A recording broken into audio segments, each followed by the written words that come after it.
Cut ചെയ്യുന്നതിൻ്റെ പിക്ക് കിട്ടാൻ കുറച്ച് ലേറ്റ് ആയതുകൊണ്ട് കുറച്ച് ലേറ്റ് ആയിട്ട് പോസ്റ്റ് ചെയ്യേണ്ടി വന്നൊരു വീഡിയോ ആയിരുന്നു കേട്ടോ ഇത്. അതിൻ്റെ ഒരു സ്പെഷ്യൽ കാരണം എന്ന് വെച്ചാൽ ഇത് നമ്മൾ ഒരു സെലിബ്രിറ്റിക്ക് വേണ്ടി ചെയ്ത വെഡ്ഡിംഗ് കേക്ക് ആയിരുന്നു കേട്ടോ.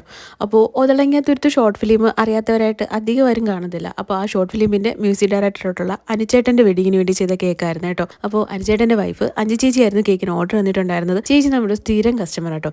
അപ്പോൾ ഇതൊരു ക്രിസ്ത്യൻ വെഡ്ഡിംഗ് ആയിരുന്നു. അപ്പോൾ ചേച്ചി ഒരു മോഡലും കൂടി ഇട്ട് തന്നിട്ടുണ്ടായിരുന്നു. ഏകദേശം ഫുള്ള് വൈറ്റ് കേക്കിൽ കുറച്ച് ഫ്രഷ് ഫ്ലവറൊക്കെ വെച്ചിട്ടുള്ളൊരു മോഡലായിരുന്നു കേട്ടോ തന്നിട്ടുണ്ടായിരുന്നത്. അപ്പോൾ നമുക്ക് പറ്റിയൊരു പണിയെന്ന് വെച്ച് കഴിഞ്ഞാൽ ഞാൻ നമ്മുടെ ഫ്ലവർ എടുക്കാൻ പോയ സമയത്ത് അവിടെ ഇരുന്നതെല്ലാം നല്ല വലിപ്പമുള്ള ഫ്ലവറായിരുന്നു. അപ്പോൾ ഞാനിത് ചെറിയ ഫ്ലവർ ഉണ്ടോയെന്ന് വെച്ചപ്പോൾ അവരെന്നോട് പറഞ്ഞു ഇതിൻ്റെ എതളൊന്ന് ഇളക്കി കളഞ്ഞാൽ മതി, അപ്പോൾ ചെറുതാവുമെന്ന്. ഞാനിത് വീട്ടിൽ കൊണ്ടുവന്നിട്ട് എതൾ ചെറുതായിട്ടൊന്ന് ഇളക്കി നോക്കി. അപ്പോൾ മൊത്തത്തിൽ എതളിങ്ങി പോരുന്നു. അതുകൊണ്ട് ബാക്കി ഫ്ലവറിൽ ഞാൻ പിന്നെ ഒന്നും ചെയ്യാൻ നിന്നില്ല, അതേപോലെ തന്നെ അങ്ങ് വെച്ച് കൊടുത്തു. കേക്കിനെക്കാളും കുറച്ച് വലിപ്പം തോന്നിക്കുന്നുണ്ട് ഫ്ലവറിന്, എന്നാലും വലിയ കുഴപ്പമൊന്നും ഇല്ലായിരുന്നു. അപ്പോൾ ഇതാട്ടോ അഞ്ചു ചേച്ചിയും അനുചേട്ടനും. അപ്പോൾ വീഡിയോ ഇഷ്ടപ്പെട്ടിട്ടുണ്ടെങ്കിൽ ഉറപ്പായിട്ടും കമൻറ്റ് ചെയ്യാൻ മറക്കണ്ട. നമുക്ക് അടുത്തൊരു അടിപൊളി വീഡിയോ ആയിട്ട് കാണാം. ടാറ്റാ.